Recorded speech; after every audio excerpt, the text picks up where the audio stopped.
Capital TV Bihar देख रहे हैं आप। मैं हूं आपके साथ राधिका राज। आज इस स्पेशल स्टोरी में बात होगी बिहार में पकड़े गए घोटालों की। तो क्या चल रहा है बिहार में, जानेंगे।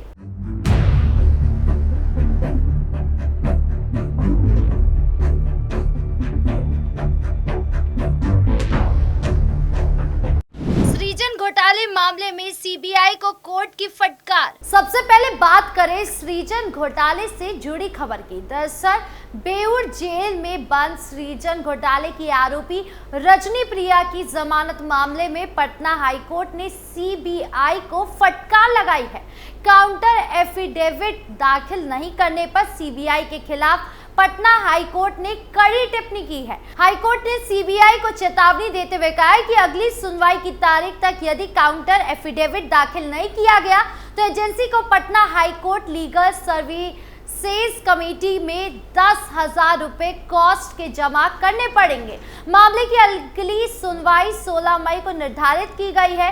रजनी प्रिया की ओर से पैरवी कर रहे अधिवक्ता अजीत कुमार ने कोर्ट को बताया कि 26 मार्च को सुनवाई के दौरान सीबीआई को काउंटर एफिडेविट दाखिल करने का आदेश मिला था, लेकिन 25 अप्रैल तक सीबीआई ने कोर्ट का आदेश नहीं माना, जबकि सीबीआई ने कोर्ट से अल्प अवधि की मांग करते हुए अनुरोध किया कि जल्द एफिडेविट दाखिल कर दिया जाएगा। बता दें कि रजनी प्रिया सृजन महिला विकास सहयोग समिति की सचिव थी। उनके खिलाफ 1.5 दर्जन से अधिक मामले में चार्जशीट दाखिल है। काफी प्रयास के बाद उसकी गिरफ्तारी की गई है। सृजन घोटाले बिहार में हुआ एक बड़ा वित्तीय घोटाला था, जिसमें सृजन महिला विकास सहयोग समिति नाम के एक एनजीओ ने सरकारी धन की हेराफेर की। इस एनजीओ ने कई सरकारी विभागों की रकम सीधे अपने खातों में ट्रांसफर कर दी, जिससे सरकारी खजाने को भारी नुकसान हुआ। सृजन महिला विकास सहयोग समिति लिमिटेड संस्था के द्वारा समाज सेवा और महिलाओं के उत्थान से संबंधित विभिन्न कार्यों के नाम पर भारी राशि का दुरुपयोग किया गया। 16 दिसंबर 2003 से घोटाले की कहानी की शुरुआत हुई थी। 14 वर्ष से घोटाले किए जाते रहे। सृजन संस्था की शुरुआत गरीब निसहाय महिलाओं के उत्थान के उद्देश्य से हुई थी। संस्था कई गांवों तक पहुंचने लगी थी। महिलाओं को स्वयं सहायता समूह से जोड़ा गया। 16 दिसंबर 2003 से सृजन के उद्देश्य बदल गया। महिलाओं के लिए रोजगार सृजन के मकसद से शुरू हुए सफर का रास्ता बदल गया और सरकारी राशि हड़पने की तरफ बढ़ गया। सबसे पहले जिला प्रशासन की नाराजत शाखा से घोटालेबाजी ने अपने नए सफर की शुरुआत की। 16 दिसंबर 2003 से लेकर 31 जुलाई 2017 तक नजारत के खजाने को लूटती रही। दंगा पीड़ितों को मिलने वाली पेंशन और उर्दू भाषी विद्यार्थियों को राज्य सरकार की ओर से दी जाने वाली प्रोत्साहन राशि में गड़बड़ी की गई।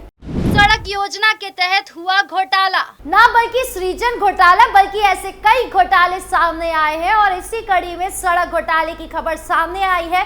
दरअसल बिहार में आए दिन सरकारी कर्मचारियों द्वारा कार्य में लापरवाही करने का मामला आता रहता है। एक ताजा मामला राज्य के सारण जिले के मढ़ौरा से आया है, जहां ग्रामीण कार्य विभाग के मढ़ौरा कार्य प्रमंडल के 2 तत्कालीन अभियंताओं को लापरवाही और वित्तीय अनियमितताओं के गंभीर आरोपों में तत्काल प्रभाव से निलंबित कर दिया गया।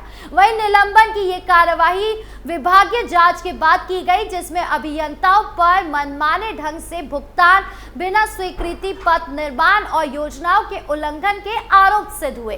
बता दें कि निलंबित अभियंताओं में केशव साहनी तत्कालीन कार्यपालक अभियंता मढ़ौरा कार्य प्रमंडल और परमेश्वर मेहरा तत्कालीन कन्या अभियंता शामिल है, जिन्होंने सड़क निर्माण में लंबाई से अधिक कार्य दिखाकर भुगतान प्रस्तावित किया। विभाग द्वारा मिली जानकारी के अनुसार जांच के दौरान ये पता चला है कि निलंबित अभियंताओं में केशव साहनी और परमेश्वर मेहरा ने मुख्यमंत्री ग्राम संपर्क योजना के तहत अनुमोदित पथ निर्माण कार्य में स्वीकृत लंबाई से अधिक कार्य दिखाकर भुगतान प्रस्तावित किया। इसके अलावा बिना किसी ठोस प्रमाण के उन्होंने पंचायत की अन्य योजना से पहले से निर्मित 0.25 किलोमीटर पथ को नई योजना में शामिल कर उसके लिए भी भुगतान स्वीकृत कराया है। इतना ही नहीं, उन्होंने विभागीय स्वीकृति के बिना पथ निर्माण कार्य शुरू कर भुगतान प्रस्तावित किया, जो किसी भी बसावट से संबद्ध नहीं था।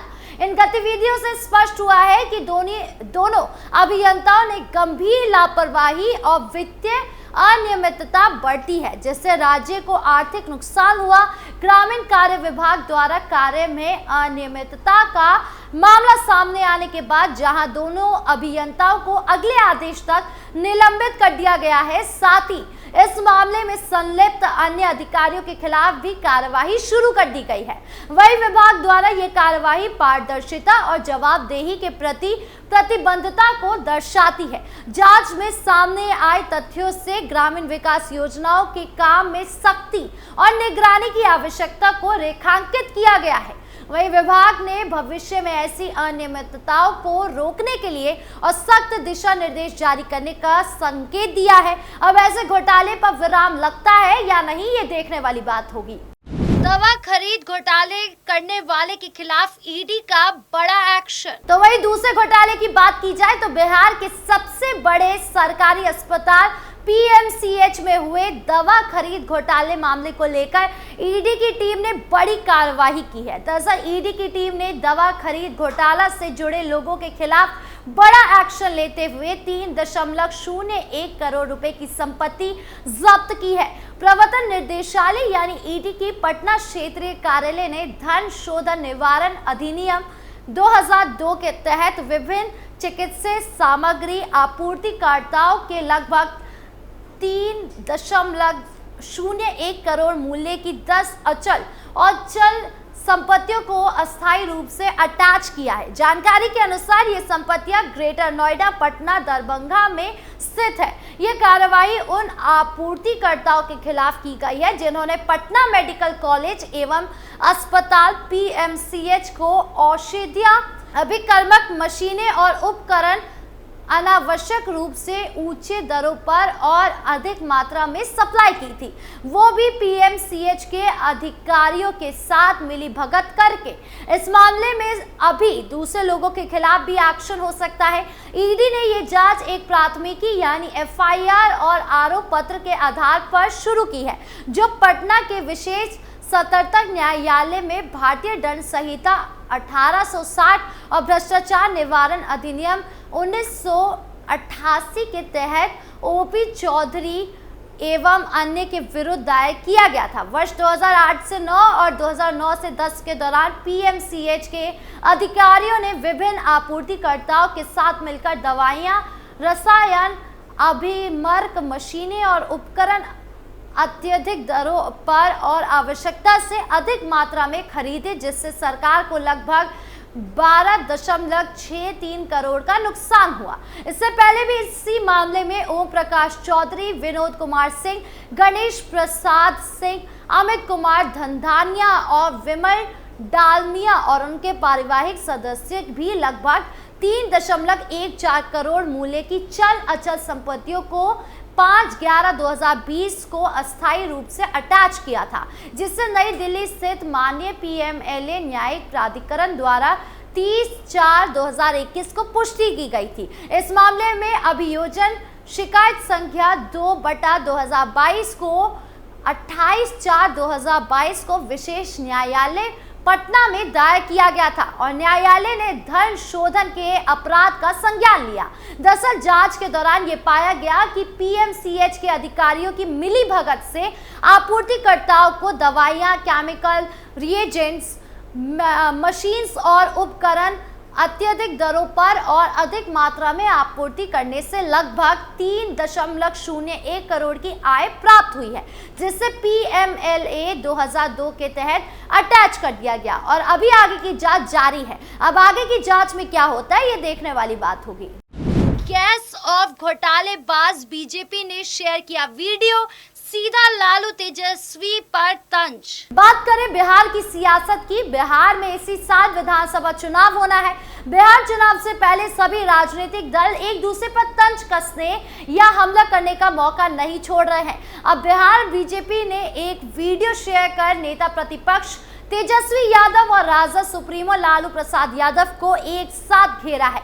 ये वीडियो बिहार बीजेपी के एक्स हैंडल पर शेयर किया गया है। इस वीडियो में बिहार में हुए चारा घोटाला और जमीन घोटाले का जिक्र किया गया है। इस वीडियो में एक तंज भरे गीत के माध्यम से राजद के दोनों दिग्गज नेताओं को घेरने की कोशिश की गई है।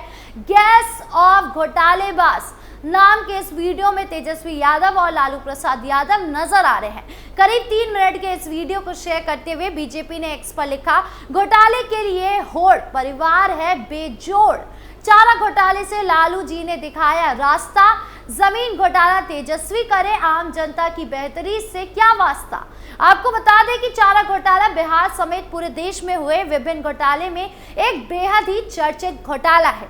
इस केस में राजद सुप्रीमो लालू प्रसाद यादव दोषी ठहराए जा चुके हैं और उन्हें जेल की हवा भी खानी पड़ी है। ये घोटाला करीब 950 करोड़ का बताया जाता है। लालू प्रसाद यादव के अलावा कुछ अन्य लोग भी इस घोटाला में दोषी ठहराए जा चुके हैं।